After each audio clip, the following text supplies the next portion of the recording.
Today, in our journey towards opening our hearts into the grand infinity of existence, we're going to be talking about thoughts. Because as you have probably noticed, you have thoughts all the time, probably ceaselessly, almost endlessly. Thoughts are just churning away, and that is totally fine. But bringing our thought process under control in a way that is healthy and serving us is a fantastic way to just make us happier and move us closer to states of samadhi and enlightenment and breakthrough states of consciousness. So to start this topic, let's take a simple meditation exercise that we can do right now, which is to notice how a thought form looks in your own mind. So if you bring this topic up, most people might just say that they can't see their thoughts. If you think about something, you don't really see it. But if you meditate, this will become more and more clear to you. If, for instance, I say the word dog, something happens in your brain. Your brain manifests an abstract concept of a dog. What exactly is that for you? Because different people will manufacture in their heads different pictures of a dog. Maybe there could also be sounds involved.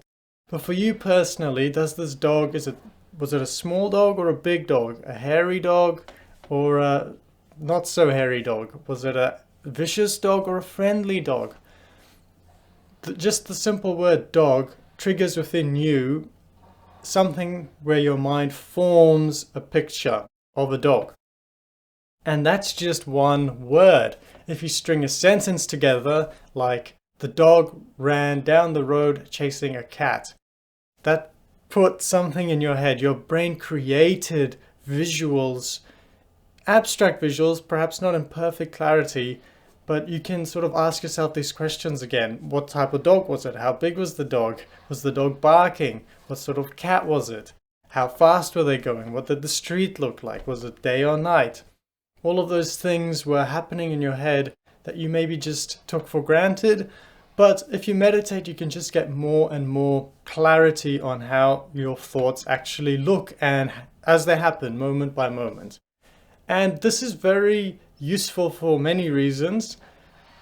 The overbranching theme being it just raises your awareness. But today in particular, we're going to be talking about thorny thoughts. Or thoughts that have sort of barbs to them.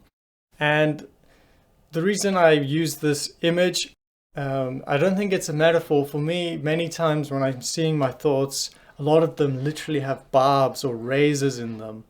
And the effect of those barbs and razors is multiple fold, actually. It's got a few effects. The first being that it causes suffering. As that thought is floating through my head, it sort of causes grimacing a little bit, just subtle levels of suffering. And also, once that thought passes through you, it goes into your subconscious where it continues to just sort of fester and cause very subtle levels of suffering. And for instance, if I say the word, your boss, many people love their bosses, but just imagine you have a nasty boss. The idea of the boss would be this person that's maybe frowning, but in there it's like thorny, razory energy sort of surrounding all of that. And when you stop thinking about your boss, it's gone into your subconscious. And then when someone says boss again, all of that stored up, hurtful, suffering energy comes back to the surface. So when you have a thought, when a thought comes and goes that has these barbs and razors attached to them, they cause suffering in the moment and then store that in your subconscious.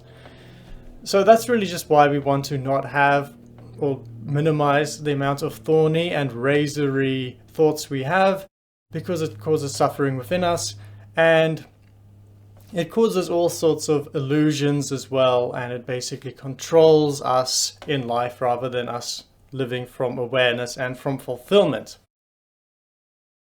So, something that must be said is when you notice these thorny thoughts, you have to slowly develop the ability to see the thoughts. But when you do start to see it, don't judge the thoughts, because let's just take a simple example. If you're walking down the road and you see a homeless person smoking a cigarette, you might have a nasty thought like, look at this useless person, he's homeless, still smoking, I'm not giving him my money. Okay, that's a judgmental thought that a lot of people have. And if you look at that sentence, you might think, look at that useless person. That thought has a lot of barbs and energy to it that is unpleasant. It causes suffering as you think it, and then it stores all of that in the subconscious. But if you just see it, that's all you need to do, and allow it. You allow it to happen, you just see it. You can even accept it with love if you can. Over time, your own deep intelligence in your mind will rewire itself to have more compassionate thoughts about a homeless person when you see them, or maybe not even any thoughts at all. But just by noticing the nasty thoughts, the barbed thoughts, it naturally drops away and becomes less and less and less. But if you have that nasty thought about a homeless person and then you follow that up with, oh, I'm such a bad person, look how mean I am, I'm thinking all these terrible things about an unfortunate person. Let's say that's what you think. After first judging the homeless person, then you judge yourself. If you judge yourself, what the mind is trying to do is it judges yourself to stop judging others. But that's not working, because that's just creating more barbed thoughts. If you think, I'm such a bad person, can you see what thoughts are coming up in your head? They're probably more barbed thoughts, more razory thoughts. And that's unpleasant. And then even that goes into your subconscious and gets stored there. And in some ways it's even worse, because now the idea of who you are is identified with being a bad person.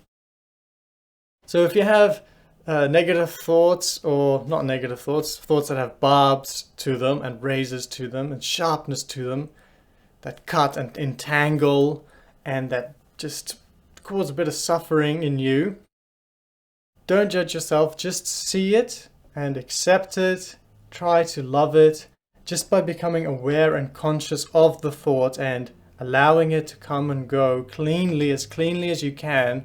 Try and allow it to come cleanly and go cleanly, like a rose bush coming, having thorns and blooming and then dying.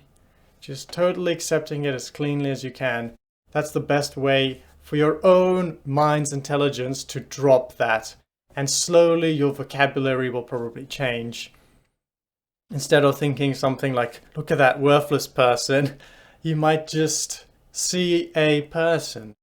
Or your vocabulary might change to something slightly different, like unfortunate person, because you might notice that they're probably in that situation because of how they were raised and all sorts of unfortunate life circumstances, and now they're stuck.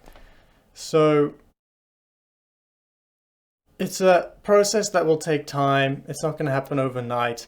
The key just being is to notice your thoughts in meditation. Perhaps try and develop the skill of becoming more and more focused and clear, having more clarity on what do your thought forms look like.